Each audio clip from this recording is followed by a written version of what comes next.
สวัสดีจ้าสบายดีพี่น้องสบายดีสุขคนจ้าบ่ายโมงแล้วได้เวลากลับบ้านแล้วเดี๋ยวไปเบิ่งบ้านสลอยก่อนอยากเห็นอายอารมณ์ดีบ่มีมองมนก่อนกลับเราก็มาดูบ้านสวยๆก่อนนะจ๊ะกำลังเป็นรูปเป็นร่างอีก2 มื้อมาเนี่ยพอดีแอมแล้วพอดีเลยบ้านสลอยก็เป็นรูปเป็นร่างเลยอยากเห็นอายอารมณ์ดีบ่มีมองสวัสดีจ้าตอนนี้ถุงลืมเก็บเอาขวดเห็ดจุลินทรีย์ก็เมื่อละบ่ายโมงเลยมาหานอนกันมาหาเห็ดเปียกเห็ดงานอยู่บ้านก่อนเด้อก่อนเมื่อก็สมเหือนงามก่อนพี่น้องอยากเห็นอายอารมณ์ดีบ่มีมองมนเห็ดบอลหนังขัด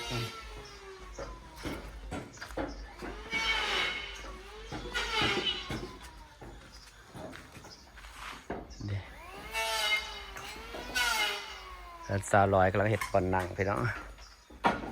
เห็ดขัดไป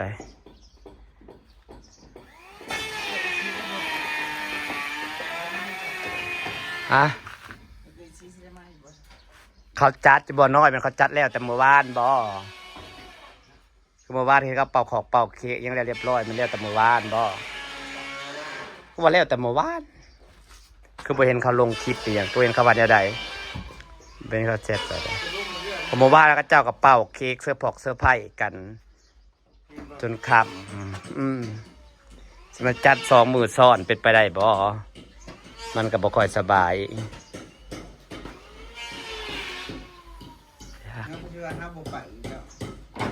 และกระเซ็ด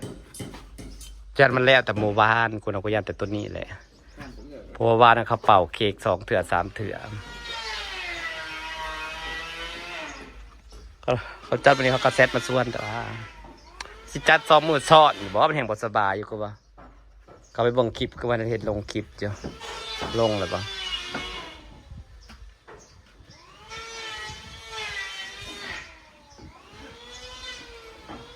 อยากเป็นอายอารมณ์ดีบ่มีมองมนเมื่อละมืออื่นมือฮื้อมือตึงจะสิมาพี่น้องพอดีเฮือนอำมาลาเลยพอดีมาพามเอื้อส่งบอกก็ได้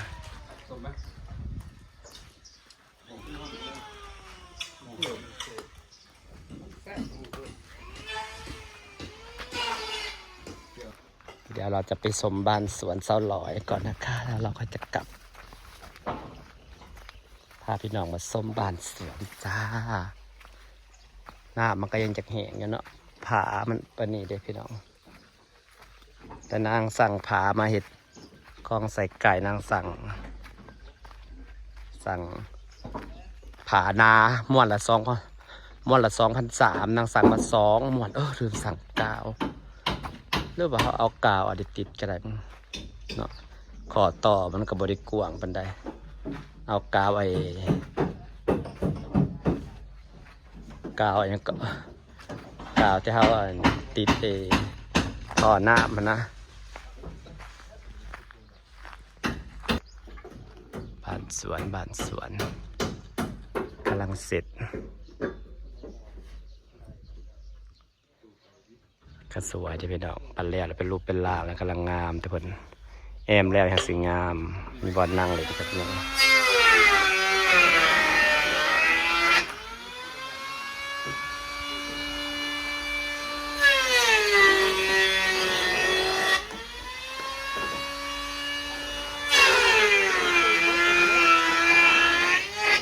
สาวรอกัน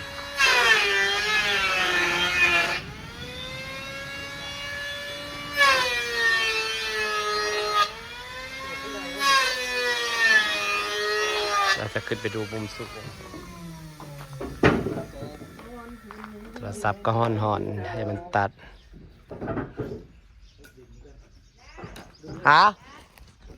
จัดหรือไม่ได้จัดผ่านกลับไปกลับมาดิมันเกิดนี่ก็บนว่าจะได้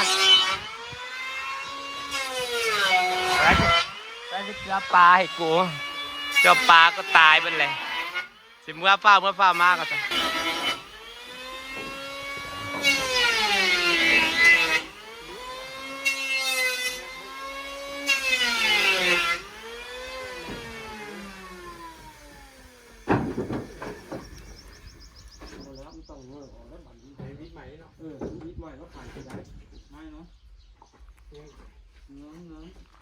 กำลังจะแล้วตะหนักเนาะ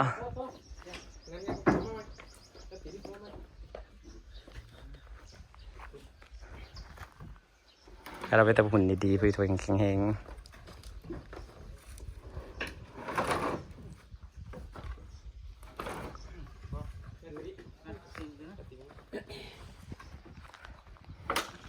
ขึ้นมากลางเทิงแล้ววิวงามเลยเนาะ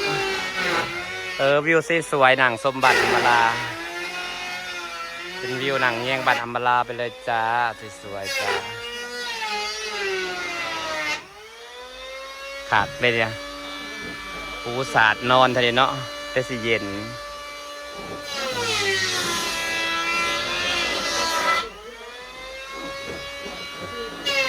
สวย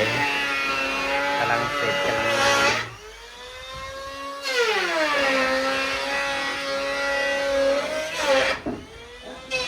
เป็นวิวบ้านอำมาลาขักขนาดเห็นวิวคลองแสกไก่เห็นวิวตุ่มสวย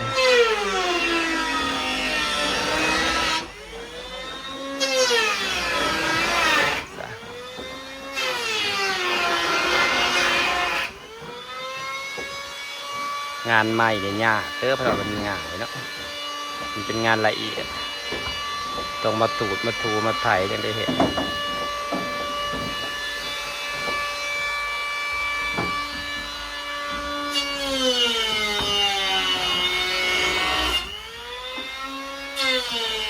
วิวขัดกะลีขังเทิงมาพี่น้องวิวขัดจะเห็นบรรยากาศบ้านสวนอำมาลาสวยๆจ้าดีจ้า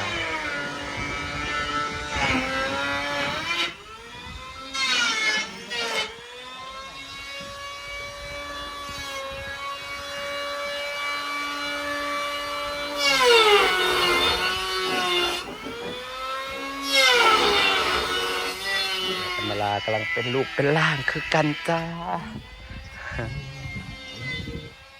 นี่ค่ะบรรยากาศแดดครึมๆพี่น้องเลยเมื่อก่อน